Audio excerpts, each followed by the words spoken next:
The P Market is the best place to buy retro games in Ontario, located at 2079 Carp Road in Stittsville and 109 North Front Street in Belleville.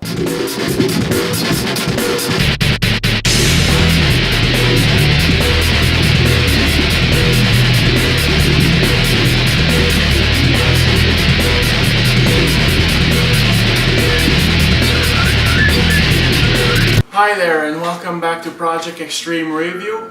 Sorry I've been away for a while. I wanted to see if my videos would kick off, and a lot of them I'm getting a lot of views, so thank you all for viewing my channel. So now we'll be back to making reviews. So today, as you can see in the background, I've got one of the, in my opinion, it's one of the best platformers you could ever imagine. It's got everything from, you know, crude rumor, rude, it's gross, it's funny as hell, it's absolutely a blast. In my opinion also, it has one of the best multiplayers around. So my game today will be Conker's Bad Fur Day for the Nintendo 64.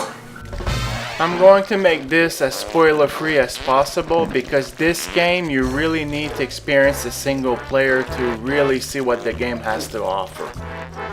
Conker's Bad Fur Day is an action platformer, and it was made by Rare, and it was released in March 2001 for the Nintendo 64.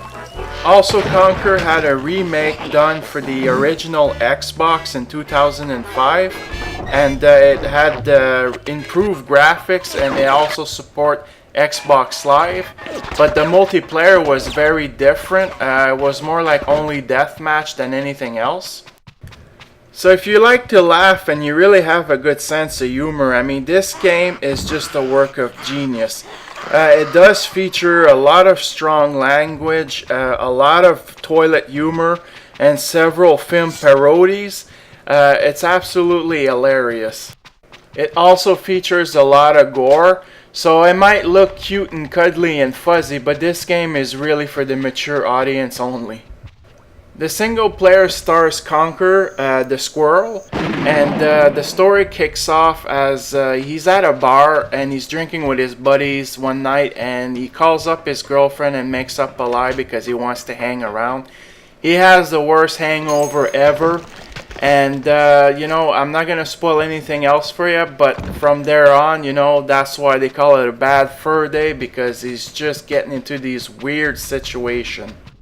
The graphics for this game, I have to say that it probably is the best looking game on the Nintendo 64. It really pushes what the system can do. It's got some really nice colors. It's very colorful. In general, it's just a really good looking game for its time. And quite frankly, I still believe that it still looks good for today's standard.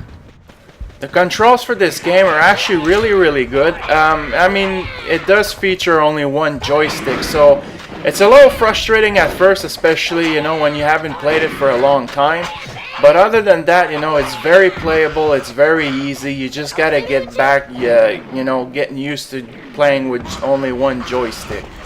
The soundtrack for this game, in my opinion, it's one of the best in gaming. I mean, wait till you get to some of the parts in the game, and I mean, you're just gonna laugh your ass off because it's just outrageous what they've done. And also the fact that the 64 uses cartridges. You know, we all know that the sound is not usually the best, but Rare, for some reason, they've managed to put like CD audio quality into this game, which is really neat. Now, one of the best part of the package here, it's the multiplayer. I mean, anybody that have played this game had a blast. There's several game modes such as, you know, race, there's tank wars, there's some heist, you know, classic multiplayer. The weapons are all cool to use. I mean, this is really the ultimate party game if you really want to have a blast with your friends. The good stuff in this game, well, I'd have to say absolutely everything. You got great graphics, you got great controls, you've got great multiplayer, great music, great weapons. I mean, you name it all, this game has everything. It's a work of art, and there's nothing else quite like it on the market. This game is the best. The bad stuff, well, I have really nothing to complain about. Beside, like I said, you know, it's too bad there's no two joystick support, but at the time you had to get used to the 64 controller with one joystick. Like I said, the only little flaw is getting back used to using one joystick for your camera and your movement.